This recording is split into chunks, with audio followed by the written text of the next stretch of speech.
Graças a Deus, nesse dia 8, né? Domingo, de setembro de 2024. O milagre é você.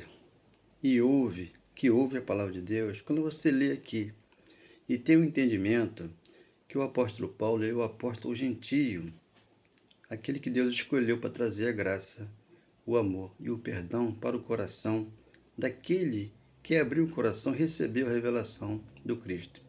Então somos um milagre, somos abençoados, mais que vencedores, somos propriedade de Deus. Por quê? O Cristo mora em nós. Já não sou eu mais quem vive, Cristo vive em mim. E esse veio que eu tenho na minha carne, eu vivo pela fé no Filho de Deus que me amou e assim me entregou, que é o nosso Cristo Jesus. Então Paulo já falava isso em 2:20 de Gálatas. Ele se entregou por aqueles que lá estavam. Por isso, a redenção já veio, a salvação já veio, a bênção já veio, está dentro de você. O Consolador trouxe para você e trouxe para mim. Aquele que não entende, fica debaixo da lei de Moisés, sem conhecimento. Eu creio e recebo nesta manhã essa palavra, graças a Deus. E obrigado, Senhor. Então, meu irmão amado, aqui, quando Paulo vem com a palavra, há um conflito lá em Jerusalém, porque lá no primeiro século aconteceu tudo. Quando ele escreve Gálatas 3:9, né? Os da fé, que são abençoados que de Abraão, os da fé são todos que têm a fé. Não é só o evangélico ele quer puxar para ele, né? As bênçãos, né? Mas só que é um povo sofrido, que não entendeu a graça. Mas todos quantos estão debaixo da obra da lei, estão debaixo de maldição. Por quê? O justo virá pela fé. Então, 3:10 de Gálatas informa quanto a isso. Os da fé já têm o Cristo no coração, e o das obras busca fazer alguma coisa para entender o Cristo. Quando é que ele vai voltar? Ele já voltou e já nos deu essa bênção para nós. Então, olha só a confusão que existe aqui, que existiu, né, no primeiro século. O templo de pé, né, antes da cruz e depois da cruz, Jesus vem e começa a ensinar. E trouxe Paulo para o ministério do Espírito ao gentio. Como você vai entender isso aqui. 21:20 de Atos. Ouvindo, o deram, ele, glória a Deus, e lhe disseram, 2 pontos, bem vês, irmãos, quantas dezenas de milhares entre os judeus que creram, e todos são zelosos da lei. Então eles creram e eram zelosos da lei, porque não entendiam a graça. Porque zelam pela lei, jejum, santa ceia, que é para a judaica, né? Dízimo, essa coisa assim, tudo é obra da lei. 21. E foram informados a teu respeito, isso é Tiago falando, que foram informados a vosso respeito de Paulo que estava chegando, que ensina todos os judeus, entre os gentios, a apostatar de Moisés, deixar Moisés e entrar pela graça, entrar pela porta e sentar. E Deus falou ao teu coração. Maria ouviu Deus falar ao coração dela, enquanto que Marta queria fazer as obras dele, porque Marta era a lei de Moisés e Maria a graça. Lá, Lucas 10:38. Os gentios apostataram de Moisés, dizendo-lhes que não devem circuncidar os filhos. Por quê? Antes da cruz tinha que circuncidar. Depois da cruz, a circuncisão já foi feita na cruz, para com você e para comigo. Nem andar segundo o costume da lei. O costume da lei, né? Não come isso, não come aquilo, não pode isso, não pode aquilo. Então não pode nada, porque a lei prende você ali, né? É o Ismael, que é o pastor, que não entendeu a graça, ele trabalha como tutor e curador, e os escravos estão ali para sustentar aquele pastor. Isso que acontece debaixo da lei de Moisés. Debaixo da graça não. Debaixo da graça não dá dinheiro. Porque aqui eu não cobro dízimo, ninguém cobra nada, né? Aqui é só o entendimento. 22. Que se há de fazer, pois certamente saberão da tua chegada. Olha só.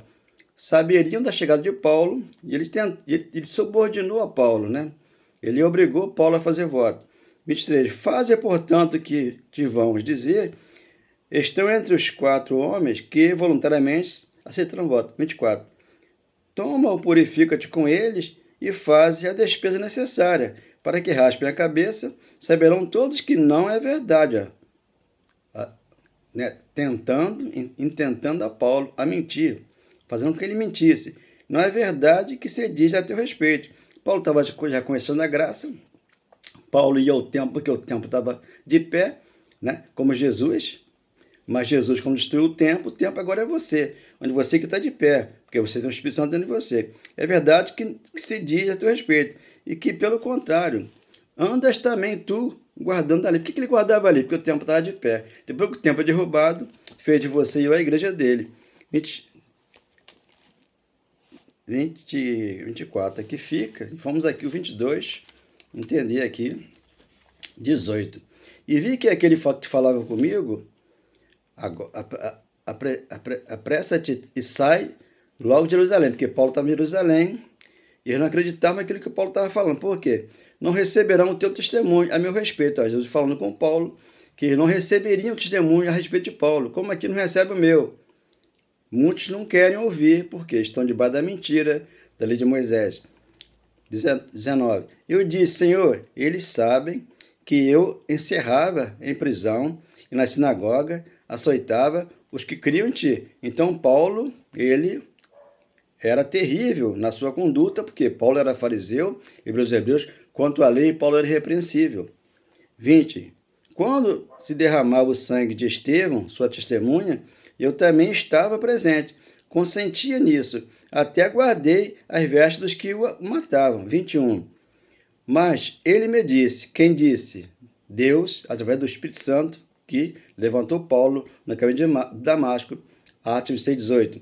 Vai porque eu te enviarei para longe os gentios que estavam longe, ficou perto. Quando ele falou, eu sou a ressurreição e a vida. 11,25. Você passou a ter vida em Cristo, para sair da lei de Moisés, para apostatar e entrar pela porta da graça, onde aqui você está abençoado, mais conhecedor, você aqui é a menina do Senhor. Você aqui é o bom fundo de Cristo. Você aqui é a propriedade exclusiva dele. Então, se eu sou a propriedade exclusiva dele, como é que eu vou uma congregação ali fazer o ritual judaico? O que eles fazem nas igrejas, ritual judaico. Por quê? Eles não são judeus, eles são gentios. Só que ele tirou, o pastor tira o coração gentio que você tem e coloca o judeu. E você crê na mentira. Quem é o pai da mentira? João 8,44. É o diabo. Por quê? É a carne. É Moisés que fazia tudo isso antes da cruz. Então, o que diz Romanos 10, 1 ao 4? O que Paulo ali falava, escreveu e falou? Né? Eles têm zelo por Deus, mas não com conhecimento, porque o fim da lei é Cristo, para a justiça de todo aquele que crê. Então, todo aquele que crê, ele foi justificado pela fé. Ele não precisa de um tutor, de um curador, porque já está curado. Ele já é um milagre aqui nessa terra. Porque depois da cruz, o que aconteceu? 8:1 de Romanos. Agora, pois, já nenhuma condenação há para os que estão em Cristo Jesus. Então não há condenação para você. Agora, o pastor, né, induz a pessoa a ir para a igreja dele, ali tem um ritual judaico, ali ele é o próprio Moisés, né, com a lei de Moisés que ficou na cruz. Se o fim da lei é Cristo, eu não posso aqui colocar a lei sobre você. Obrigar você a dar dízimo, obrigar você a fazer Santa Ceia, que não é Santa Ceia, é parte judaica, né? A Santa Ceia, Jesus celebrou, foi a Páscoa, 22:14 de Lucas. Ali ele falou, eu estou ansioso para comer essa Páscoa convosco, mas depois que eu voltar, eu jamais beberei do fruto da videira. Por quê? Ele já estava vindo na segunda vinda lá, já mostrava a mão para Tomé, marca do cravo, né? Porque a marca ficou. Ele mostrou para que entendesse a volta dele. Só que aqui quem veio foi o Espírito Santo, para ensinar você a entender esse mistério. Então, porque a lei do Espírito da vida te livrou, em Cristo Jesus, te livrou da lei do pecado da morte. Então, aqui 8, né, de Romanos, versículo 9, vós, porém, não estáis na carne, você não está debaixo da lei, você está debaixo da graça. 6:13-14 de Romanos. O pecado não terá domínio sobre vós, porque você não está debaixo da lei, você está debaixo da graça. Mas no Espírito, se de fato o Espírito de Deus habita em vós. Se nós aqui cremos que ele habita em mim, se eu creio que ele habita em mim, você crê que ele habita em você. Então você é de Deus. De fato, o Espírito de Deus habita em vós. E se alguém não tem o Espírito de Cristo, esse tal não é dele, de quem? De Moisés. É da carne, é da lei, é da mentira, é do engano. Por quê? O ladrão veio para matar, roubar, destruir. Mas Deus, falou que eu vim para que você tenha vida. E vida é abundante. Esquece o ladrão morreu na cruz, não tem mais. Agora, esse corpo de carne aqui, temos que entender que a morte na cruz, 6:3-4 de Romanos, ali está o grande feito do Pai em nossas vidas, nos dando o Espírito Santo da cruz para cá, temos ele em nós. Foi derramado dentro de cada um de nós. 2:1 de Atos, temos que entender isso, né? E 5:5 de Romanos, nos fora ortogado. Se me for ortogado de graça, eu aqui de graça falo para você que Ele te ama e nunca mais te abandona, porque Ele está com você. Até quando você dorme, Ele vela por você. E você acorda e já está com Ele na tua boca. A palavra de Deus na tua boca. Deus, eu te amo. Cristo, o Senhor está no meu coração. Meu Deus, eu tenho esse amor, eu tenho esse perdão. Eu creio na tua palavra. E o Senhor aqui está no meu coração para me abençoar. Amém. E graças a Deus. Espero que você entenda e receba no coração essa palavra maravilhosa. Oh, meu Deus, obrigado. Oh, meu Deus. É tão bom encontrar você nesse lindo lugar. Saber que você é perfeito e bom perfume de Deus. Abençoado, amado, eleito e escolhido, e que fazemos parte de um corpo só. E assim aprendemos juntos, crescendo na graça de Deus, tendo consciência plena da vida em comunhão, partes perfeitas unidas em um só louvor ao soberano Deus, em graça e amor. Ele é soberano, Ele é fiel, está no nosso coração, também está no céu. Por isso o teu nome está no livro da vida, está aqui. Isaías 49, do 1 ao 17. Ainda mais que uma mãe se esqueça do filho que ainda mama, né? A mulher não se esquece. Ele falou, eu jamais me esquecerei de você. Então está aqui escrito, para que você entenda, Ele é contigo, não te deixa, não te abandona. 13:5 de Hebreus. Jamais te deixarei, jamais te abandonarei, jamais e jamais a benção. Você não pode perder essa benção que está dentro de você. Entenda que Ele é com você. Amém, graças a Deus.